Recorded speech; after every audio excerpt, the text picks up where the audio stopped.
pessoal, me chamo Luciana, eu sou advogada, especialista nas áreas de direito civil, com ênfase em família e sucessões, e na área de direito imobiliário, com ênfase na responsabilidade civil e em contratos.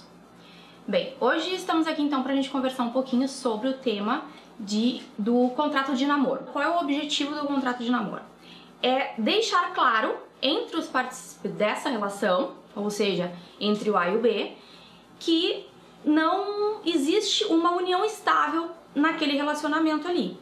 Então, o contrato de namoro tem por objetivo principal deixar claro publicamente que não existe uma união estável entre o casal de namorados. É importante frisar que entre o contrato de namoro e o contrato de união estável existem algumas diferenças bem práticas, né? O que importa pra gente aqui é vocês saberem que entre o namoro e a união estável existe uma linha muito tênue que vai diferenciar as duas relações.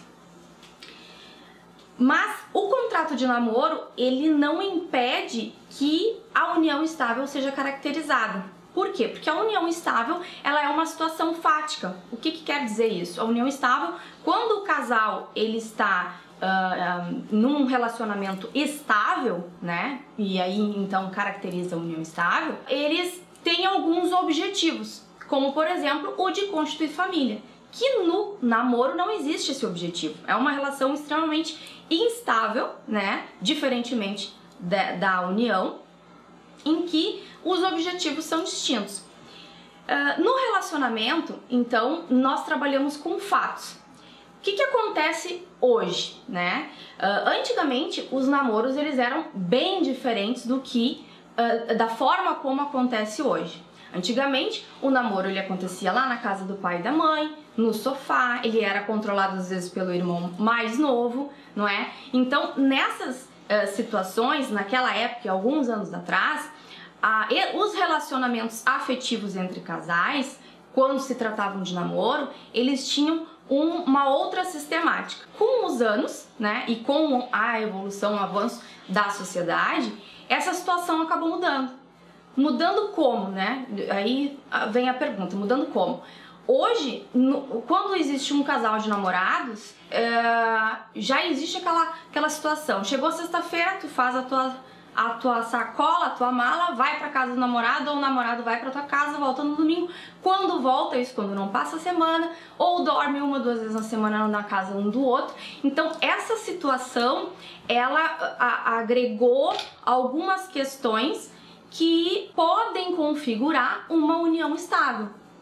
Então, o que diferencia um namoro da união estável na prática, né? Para que se possa a gente avaliar quando é que estamos namorando, ou até mesmo num noivado, para uma união estável. O namoro ele não tem nenhuma das características da união estável. A união estável ela pressupõe o quê? A existência de uma relação entre duas pessoas, né? Ou seja, entre um casal. Hoje em dia a coisa tá tão avançada que daqui a pouco existe namoro entre mais de duas pessoas, né? E aí nós estamos tratando de outra questão, outro tema que não é discutido aqui neste presente. A união estável, além disso, ela necessita de uma relação estável, já diz o próprio nome, ou seja, ela necessita de estabilidade, de durabilidade, né? E nesse relacionamento durável, estável, ele tem o pressuposto de constituir família. Veja que constituir família não quer dizer a necessidade de ter filhos. Existe família sem filhos, né? Mas o pressuposto de ter uma vida a dois. E nessa vida a dois precisa existir uma assistência mútua, que lá no namoro não existe. No namoro cada um paga as suas contas, cada um tem a sua vida, né? Existe uma individualidade muito maior que na união estável.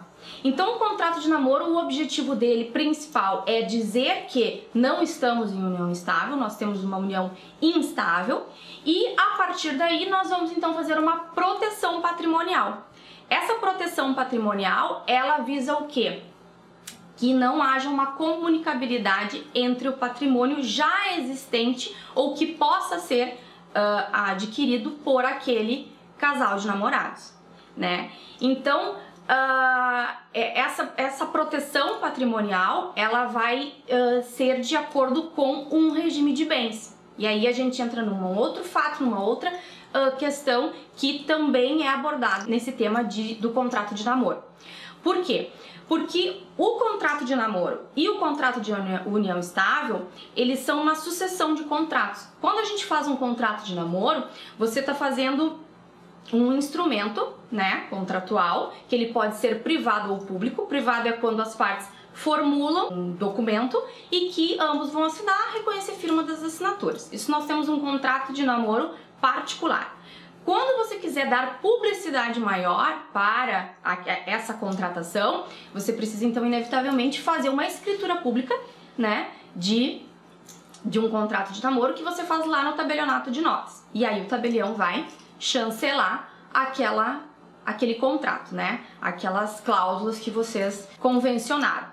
Então, no contrato de namoro, tu vai fazer qual é o objetivo daquele contrato?